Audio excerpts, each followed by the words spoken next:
वंदे गो मातरम परिजनों और शीघ्रस्य कृण्वन्तो विश्वम आर्यम। परिजनों, जैसा कि अभी अभी आप लोगों ने देखा कि एक केन्याई शिया मलेच्छ के बेटे और अमेरिका के पूर्व राष्ट्रपति ने भारत पर कुछ तीखी तीखी टिप्पणियां दी थी।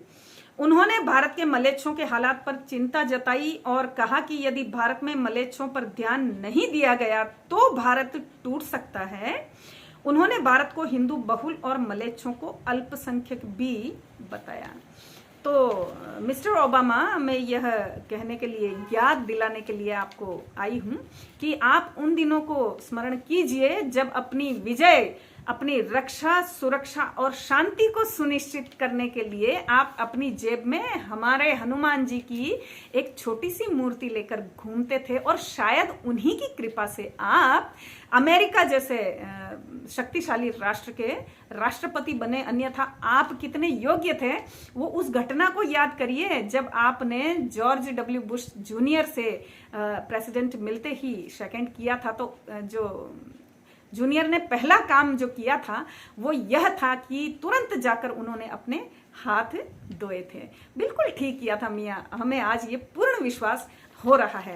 अब आप जो मियां कह रहे हैं कि भारत के मलेच्छों पर ध्यान नहीं दिया तो भारत टूट सकता है, तो हम आपको बता देना चाहते हैं कि हमारा पूरा पूरा ध्यान मलेच्छों पर है। हम ऋषियों और देवों की संतानें हैं मियां, तुम्हारी तरह नहीं कि एक बार गद्दी पे चढ़े और लात मारकर हटा दिए गए। यदि आप इतने ही योग्य होते तो ट्रंप नहीं आते, दोबारा आप ही आते।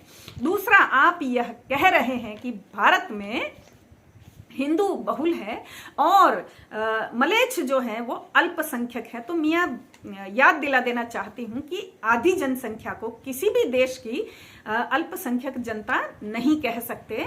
और हमारे यहाँ तो बिल्कुल सराय बनाकर और भी बांग्लादेशी, रोहिंग्या इत्यादि इत्यादि भी यहाँ भरमार में भरे पड़े हैं। मियां, तुम्हें उनकी इतनी चिंता हो रही है तो हमारे स्वामी नित्यानंद जी की तर्ज पर आप अपने देश के वहां कोई एक बड़ा सा टापू खरीदिए, यहाँ के मलेच्छों को बड़े प्रेम से वहां अपने जाति भाइयों को बुलाइए, वहां बसाइए, इनको चराइए, इनको खिलाइए पिलाइए और झूले झुलाइए, अपने कलेजे में घुसा के रखिए, तो हमें कोई उस पर आपत्ति नहीं है मियां।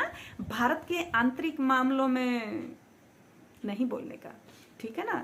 यहाँ के मलेच्छों को जैसे ट्रीट किया जा रहा है, जैसी उनकी नीड है वैसे कर रहे हैं और आने वाले दिनों में तो उनका ये सब सारा बुखार भी उतर जाएगा। मियां, आपको चिंता करने की आवश्यकता नहीं है, आप अपना रिटायरमेंट एंजॉय करिए।